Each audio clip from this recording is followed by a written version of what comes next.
La prise en charge de la douleur provoquée par les soins est une thématique prioritaire de notre unité douleur pédiatrique à l'hôpital Trousseau. Nous collaborons depuis plusieurs années avec le service de rééducation. Nous avons déjà mené ensemble plusieurs projets. Un projet sur l'évaluation de la douleur provoquée par les aspirations pharyngées, un projet sur l'amélioration de la douleur provoquée par les sondages vésicaux avec l'homéopathe, et nous avons réalisé ensemble récemment un film d'information destiné aux enfants avant le retrait des plâtres. Ces projets témoignent bien de l'engagement et de l'implication de cette équipe, qui sont les conditions incontournables à un véritable et durable changement des pratiques. Nous organisons chaque année au moins 3 sessions de formation de 3 jours pour l'ensemble des équipes soignantes de l'hôpital. Les kinésithérapeutes y assistent régulièrement. À cette occasion, les kinés nous ont posé la question de savoir si la kinésithérapie respiratoire peut générer de la douleur ou de l'inconfort. Nous leur avons alors proposé d'évaluer ensemble des enfants en les filmant lors de ces soins.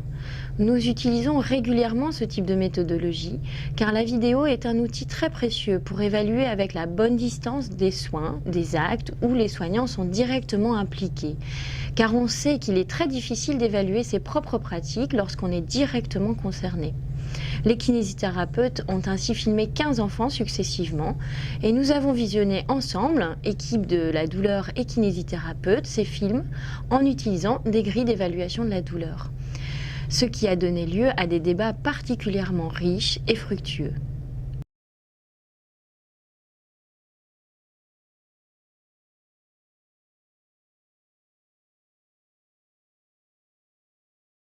Moi, mon point de départ, c'était la constatation qu'il y avait des enfants qui réagissaient très très bien à la kiné respiratoire et d'autres qui allaient pleurer. Avec moi, c'était pas kiné dépendant. Et puis donc ça c'était un premier constat. Et le deuxième, c'était la formation sur la douleur où j'ai appris à détecter la douleur de l'enfant. Donc au départ, j'avais l'impression que je faisais pas mal et je voulais montrer qu'en faisant la kiné, les thérapies respiratoires, on ne faisait pas mal. Moi je savais pas trop quoi répondre aux parents, c'est le truc qui me gênait le plus, c'était ça. Je voulais pouvoir leur répondre, leur dire oui ça fait mal, non ça fait mal. Et on a très peu d'informations finalement dans ce domaine-là. Moi c'était ma démarche, c'était vraiment ça, c'est quelque chose de très pratique. Voilà. En situation, je veux pouvoir donner les meilleures informations en fait aux parents, aux enfants. C'est pour ça qu'on a accepté de se filmer, c'est qu'on pensait réellement montrer plein de films où ça allait super bien se passer. Et ça n'a pas été le cas, donc on s'est remis beaucoup en question, parce que le fait d'être spectateur de son propre soin, ça a permis de prendre un recul et puis d'analyser le film de façon beaucoup plus objective. Et c'est là qu'on a dit, bon, il faut changer, il faut vraiment changer notre façon de faire, notre approche. On avait quand même un doute quand ça se passait mal, de dire aux parents non mais vous inquiétez pas, ça fait pas mal, c'est juste que... C'est inconfortable. Voilà, l'enfant n'aime pas trop mais ça fait pas mal. Donc, et ça on avait quand même un doute quand on le disait. Oui. Bon, on le disait mais bon, on voulait le vérifier en espérant que ça vous incluant aussi en tant que spécialiste de la douleur, on espérait aussi que vous alliez nous aider à côté l'enfant pour nous dire bon non là c'est pas de la douleur. On souhaite aussi un peu ça.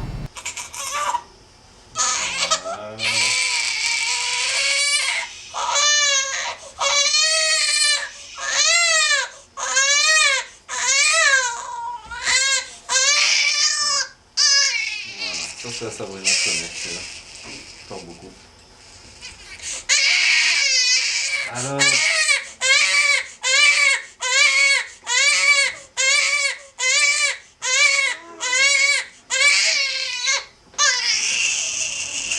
Il passe un dodo.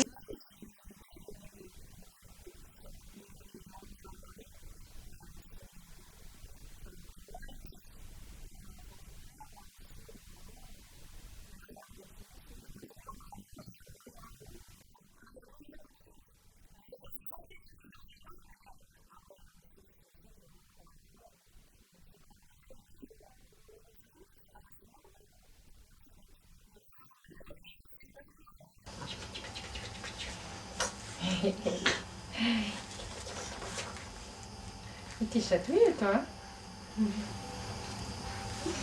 La petite pépin.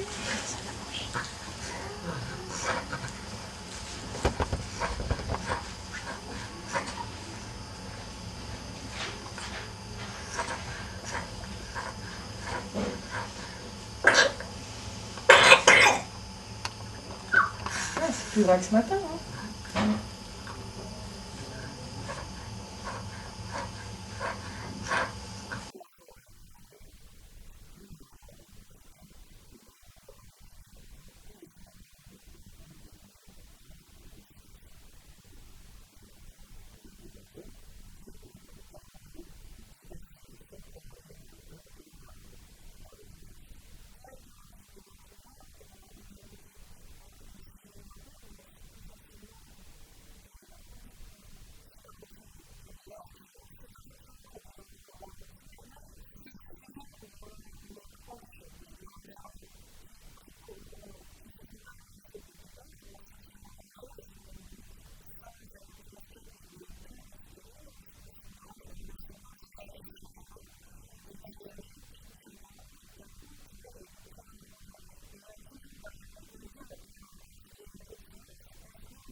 Il y a quelque chose qui vole. Il y a quelque chose qui vole.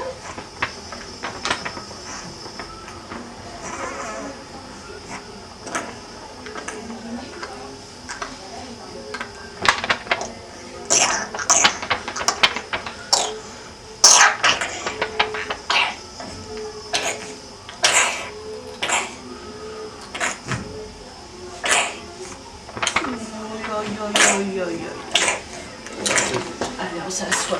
Voilà. Ah, on s'assoit. Oh, c'est dur. Oh, c'est dur.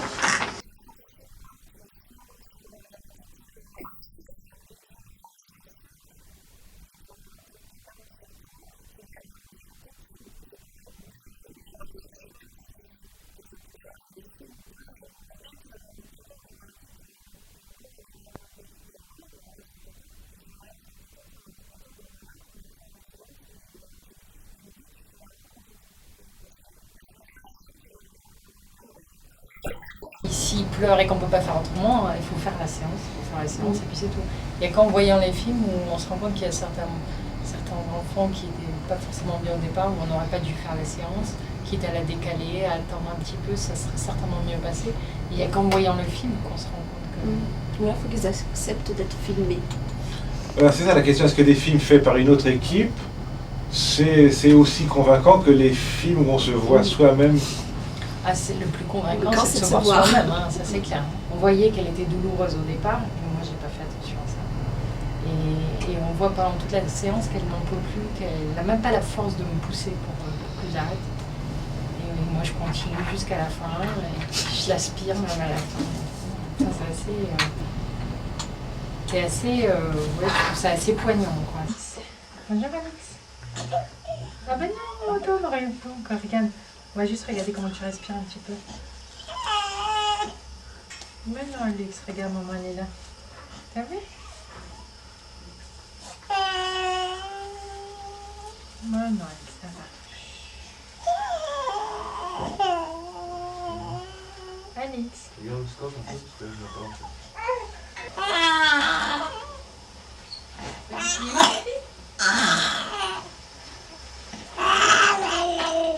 Ouais, ma petite, ça va.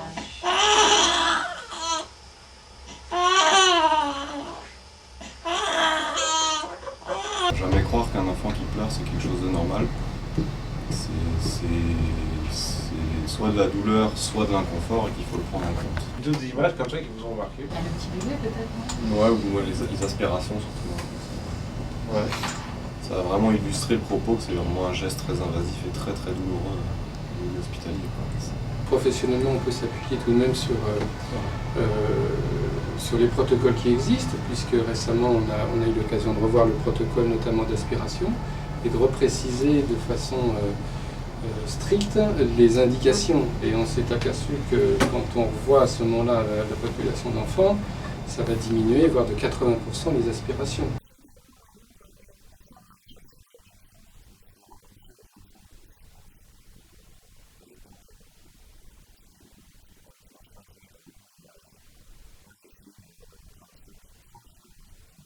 on n'entend plus, ah bah tiens, il pleure, c'est la kiné. Ça, c'est...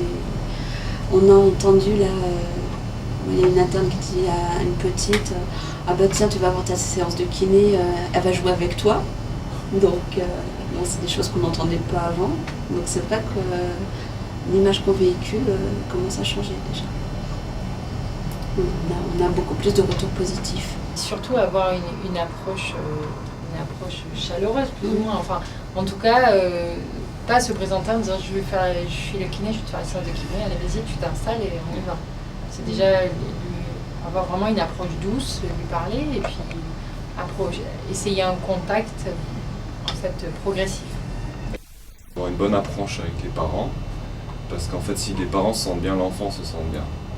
En fait, il va mieux supporter la séance et nous, on va mieux supporter la séance. Donc en fait, il y aura une interaction entre les différents intervenants. On essaie l'approche, on essaie tout et il pleure quand même. Et là, c'est toujours le dilemme, c'est dire qu'est-ce que je fais.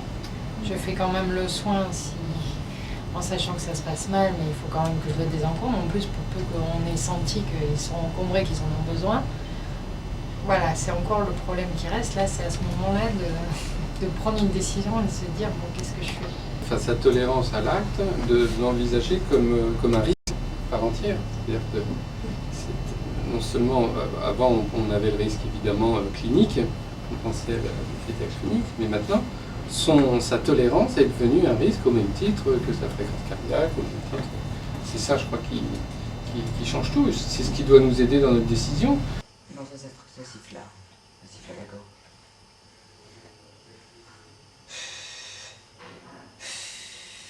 Regarde. Gentil bébé Julie. Gentil bébé Julie. Après, on fera un gros câlin. D'accord? Il s'appelle Julie. Voilà, toute seule, tu fais, toi. Ah, elle est mieux là, tout là. Bravo. On lui fait le gros Bravo, câlin? Julie. Fais le câlin. Fais le câlin. Tu lui fais la kiné? Tu lui as fait la kiné?